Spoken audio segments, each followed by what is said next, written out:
So our topic today is using chords.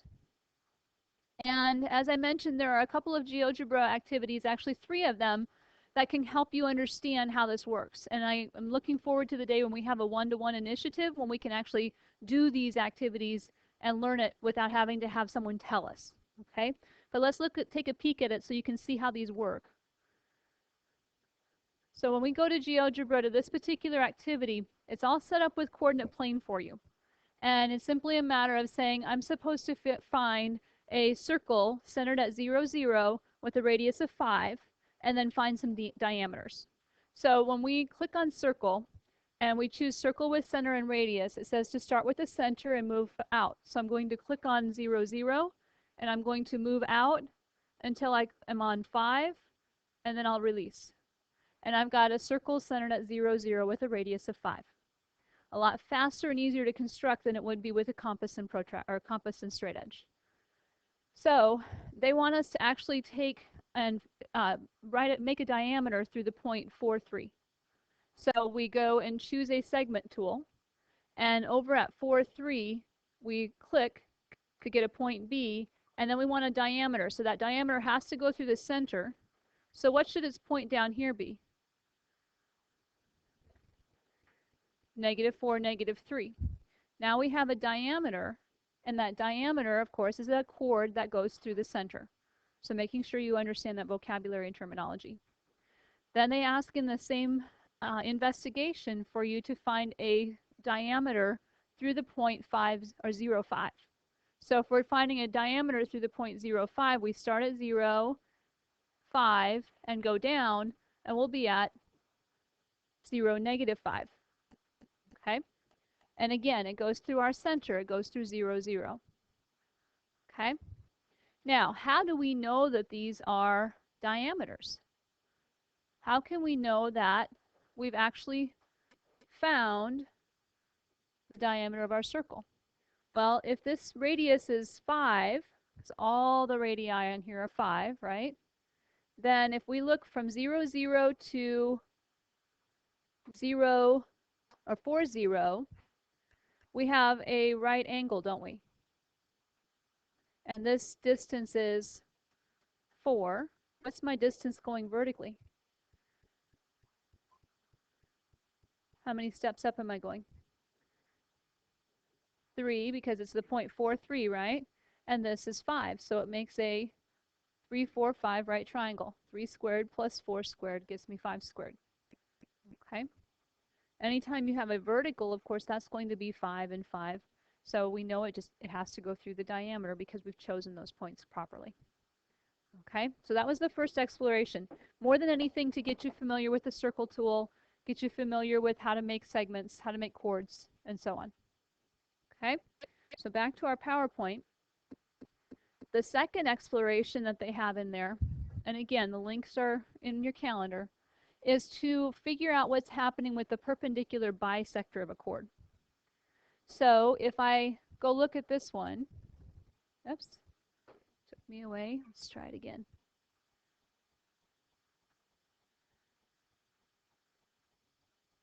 Now we want to look at the perpendicular bisector of a chord. So first of all, how do I know this is a chord?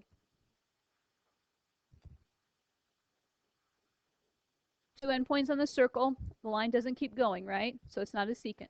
Okay? So we have a chord, and if I want to find the perpendicular bisector of that chord, I grab the perpendicular bisector tool. So when I choose that, it says, what do you want to do with this? Well, I want to bisect this segment, this chord. And what do you notice about that chord? Cuts it in half, which is supposed to, and it's a diameter, isn't it? A secant that would also be a diameter if we put those endpoints on there.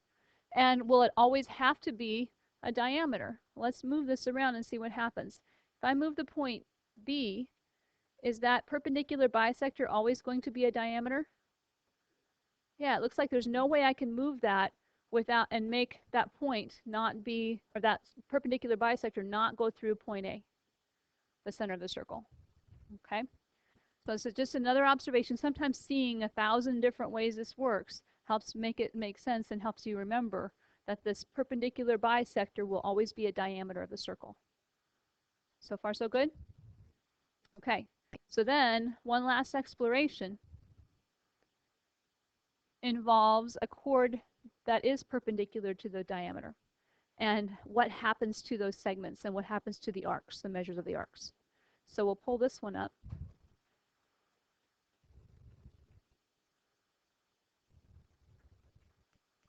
Of course, this is much more powerful when you can do these explorations yourself. But we have a perpendicular going through the center, so a diameter, and it is a bisector. We'll find that out for sure by, or verify that by measuring our lengths. So that is 5.85. But if I measure the distance between D and F, and between F and E, you may not be able to see it very well from where you're at, but it says that it is 2.92. Okay, so that's 2.92. So now when I measure things or move things around, no matter what I do, make it bigger, make it smaller, notice that those two segments are going to be congruent. It has bisected the chord. Okay. The other cool thing about it, no matter where I go with that, those two are going to be congruent. The other cool thing is, what do you think is happening with these two arcs? The measures of those two arcs. They would be congruent, right? I can make them bigger or smaller, can't I, by grabbing these points. So the arcs themselves change in size, but the measures of these two arcs we think are going to be congruent to each other. Does that make sense to everybody? Okay. So, formally presenting these things. One of our theorems says that if we have a circle or two congruent circles, and we have chords that are congruent, then the corresponding arcs have to be congruent as well. Okay? So if this makes logical sense to you, you don't have to write it down. If you're convinced and you can remember it, then you don't have to formally write this theorem down. But it says that within a circle or congruent circles, chords are congruent if and only if their corresponding arcs are congruent. That means that corresponding arcs are congruent if and only if their chords are congruent. It's a two-way street, goes backward and forward. So if chord CB is congruent to chord DE, that means that the measure of arc DE will have to be equal to the measure of arc BC. Make sense? Okay. So let's work one of these kinds of problems. We have a circle C,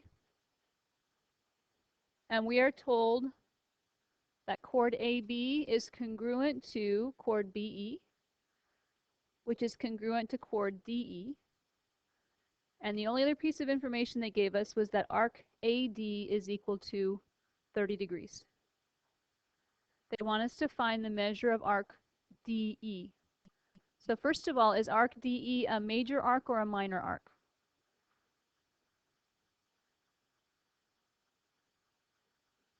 From Friday, when we talked about those arcs. When we want to name a arc and we use a two-letter combination, what kind of arc is that? Minor. Okay, how do we know it's not a major? Majors have three. So we want to know what is the length, the measure of arc DE. Okay? So where do we begin?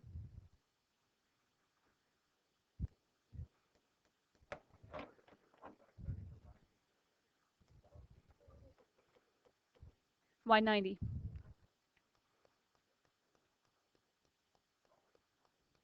Or would it be 180? So let's think about it. Let's take it apart. Okay? We know 30, right? That's this minor arc. Okay? We don't know anything else about all the rest of the way around, do we? But we know that this arc has to be congruent to this arc, has to be congruent to this minor arc. Okay, and that's because we have chords that are congruent. So how far is it all the rest of the way around that circle? 330. 360 minus 30, right? So the purple, that whole major arc, A, B, D, or AED, is going to be 330 degrees. How much of that is DE? 1/3. So if we take 1/3 or divide this by 3, we will have the measure of arc DE.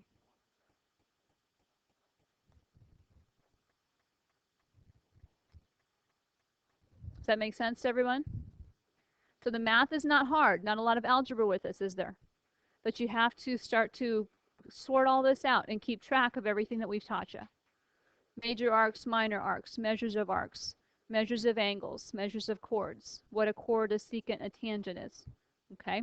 The math is not hard if you keep up and do your homework every single day. Okay? And do it well for accuracy, not just to get an answer down. Okay? All right, next example. So first of all, our next theorem says that if a chord of a circle is a perpendicular bisector to another chord, it has to be a diameter. Okay, we saw that. There was no way that we could take that perpendicular bisector and make it not go through the center of the circle, right? So it was stuck. It was going to be through the center. So if a chord to a circle is a perpendicular bisector of another chord, that first chord has to be a diameter. So how can we utilize that? So we want to first of all find HK. What is the distance between H and K, or K and H? So we want to know, what is this length? 28. Why is it 28? 14 is half. It's a perpendicular bisector, right? And 14 is half. This is the other 14. So that whole distance is 28. Do you see that I'm not looking for a lot of work on your paper? For the most part, it's answers. Okay? The second one then says, find the measure of angle of arc, major arc, HLK. So I'm going from H through L to K, and I want to know what this one's measure is. How many degrees does that encompass? So what's our first step? We would think maybe it's going to be actually a little bit more than 180, isn't it? Because a semicircle would have 180. This chord's not going through the center of the circle, is it? Okay, so it's going to be more than 180 degrees. Okay? So we're not going to randomly guess. We got to figure out, okay, if this is the bisector, the perpendicular bisector, it bisects not just the chord, but it also bisects those arcs, right? So we're going to check. If these guys are equal to each other, let's set up an equation and work it. Okay, so here's some algebra. If 2x minus 8 is equal to 127 minus x, how do we solve that? Add 8 to both sides to get the 8 on the other side. 135. Let's add x to both sides to get the x on the other side. 45. Now, pick a convenient spot. Is it easier to take 127 minus 45? Or is it easier to take 2 times 45 minus 8? Okay? Either way, we get what? 82. So if this is 82, this is 82. So 164. Good. 360 minus 164 is going to be 196 degrees. Okay. Everybody good with 196? Any questions that you have on this slide? Okay. All right. So, I grew up in a small town. How many of you have ever lived in a small town? Smaller than Papillion? 1, 2, 3, 4? Okay. Did your small town have a stoplight? No? One? Okay. I grew up in a small town, does not have a stoplight. Okay? Population's around 800 people right now. When I was there, it was around 900 people. So you have more people in your high school than I had in my whole town and the surrounding farms around it. Okay? The worst part of living in a small town is you really have to mind your P's and Q's, because the counselor who's coming this next year, is actually a counselor in my small town right now. She got a job here as the counselor, and she said that Mrs. Peer and Mr. Three or four teachers still teach there. They all remember me and had things to say about me. Now, how many times do you think that you're going to come across somebody who, yeah. So anything that you do wrong is going to follow you for the rest of your life, okay? And that's the thing about a small town. So in my small town, we have very limited cell phone coverage, okay? Number one, northeast Nebraska is hilly, okay? A lot of glacial till and so forth, and the Missouri River cuts through there.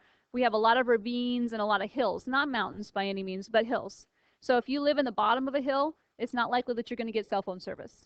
So every time I go home and visit my dad, if I need to make a call, texts will come through.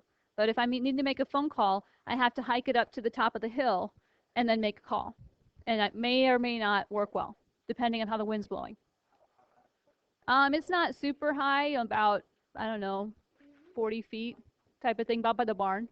But that's how I have to make a phone call on my cell phone. Okay? So if the cell phone company decided to take pity on the people in Bloomfield and Hardington and Crofton and actually put a tower midway between all three towns, right, to help with the coverage, how would we find a good place to put that tower? There's supposed to be equal distance between those. Have to find the center. How can we find the center? Find the diameter or the radius, right? Okay. But what did we learn about just a moment ago about chords? Yeah, the perpendicular bisector of a chord will help us find the diameter, won't it? Okay, that's going to be the diameter. So if I find the perpendicular bisector of this chord, I know somewhere where that diameter is going to be, right? Where that center is going to be. And if I find the perpendicular bisector of this chord,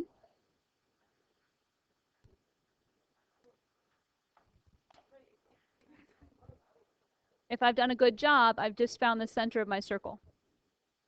Okay? Thank you. Does that make sense to everyone? Okay. Now, does anybody remember what the name of that particular point is from a few chapters ago?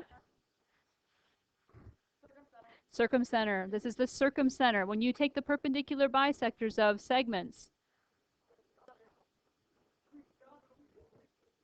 you find the circumcenter, okay, of a triangle. So if I connected those three chords to make a triangle, that would be my circumcenter. And it may be. I didn't actually construct if I actually put it into Geogebra, the map, I could construct it and actually find that exact point. And then what happens is the cell company goes to a farmer who's at that center and offers them to rent their land for a certain amount of money. And then they put the tower up and they pay that farmer a certain amount of rental fee. And the farmer gets money. There is taxes on it. And they have to work around that tower, mow or fence around it so their cattle don't damage it and those kinds of things. And every once in a while they'll have to go out and do some maintenance and so forth, so the farmer's bothered by that.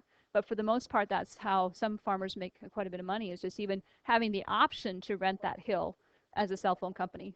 They do that a lot. My father-in-law has a hill, and there's been a company that's had an option to rent that tower for the last 15 years. And they've paid him money every year but haven't put the tower on it. Just the option. Okay. Crofton has about 800. Hardington's a little bit bigger, right around 1,000. Bloomfield's a little smaller. It's probably about 700. I lived, let's see, 81 and 84. I lived about right there. It was just a farm outside of Crofton. Crofton was the town. Crofton. All right. So one last example, and away we go. Okay, so in a circle, one last theorem, yep. So in a circle or in congruent circles, two chords are congruent if and only if they're equidistant from the center. Okay. So in a circle, the same circle or congruent circles, two chords are congruent if and only if they're equidistant from the center.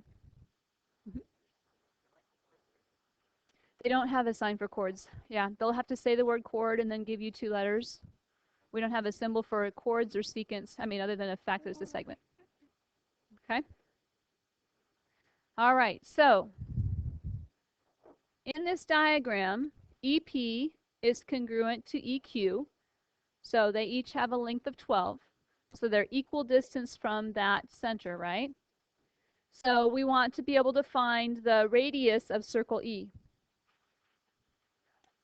Okay? So that's our whole goal, is to find the radius of circle E. So first of all, we know that when we have a perpendicular bisector of a chord, that this segment is congruent to this segment, is congruent to this segment, is congruent to this segment. Everybody with me and following me so far? Okay. So what's an equation that we can set up to help us find the measure of one of those segments? So 7x minus 3 equals 5x plus 7, because they have to be congruent to each other. So x is on one side, numbers on the other. Let's bring the 5x over, and we get 2x. Adding 3. So what is x? 5. So we know x is 5. Okay? Now, we don't know what we're doing with this yet, but we're going to try. So 5 times 5 is 25 plus 7. So this part's 32, this part is 32. Okay? The whole chord is 64. All right, so can that help us find the radius of our circle? Well, look what's happening here. I can draw my radius wherever I want, but it would be advantageous to draw it this way. Why did I pick that place? A straight line from the center to point A, and I know that this point is 32 for its leg, and this part is 12 for its leg. What part of this right triangle am I looking for? The hypotenuse. If you want to call it R or C, it doesn't matter, but we want to use what to find out what R is? Pythagorean's theorem. So we have to be careful to always put our hypotenuse on the side all by itself, right? So what will my Pythagorean's theorem say?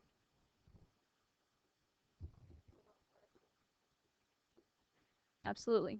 So 12 squared is 144. I don't know 32 squared off the top of my head. Somebody help me out.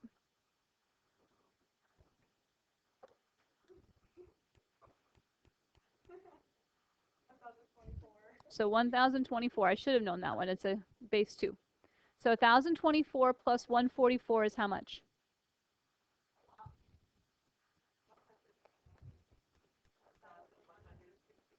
Good. Thank you for checking my math. Okay, now let's see if that's a perfect square. If we take the square root of that, do we get a nice, neat whole number? Is this a Pythagorean triple?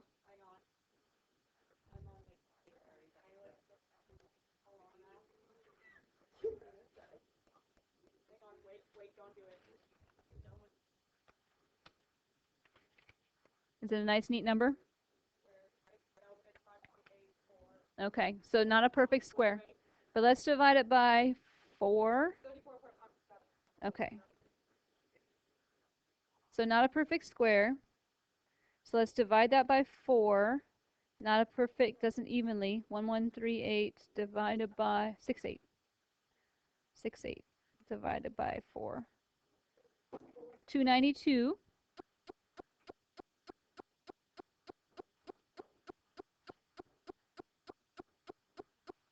It's 292 divisible by 4. 73. And 73 is prime or pretty darn close to it. Okay, so what comes out? We have two 4s, so the 4s come out as a single 4, right? And the 73 stays inside. Okay, so we're done. Because they wanted to know what is the radius of circle E. We found it not simplified and in the simplified form. Okay, I would prefer this. It's good practice. You need to be ready for Algebra 2, and the more you know of this, the less you'll struggle with the Algebra 2 concepts. Okay, so practice those things. Okay, assignment is on the board and up here. Please use your time wisely. Yes, I will take questions for Friday's assignment real quick, and then I'll have you pass those in. Did I write the wrong ones down? Good question. 10-3. I like. Yeah. Let's do these. The ones on the board. Yep.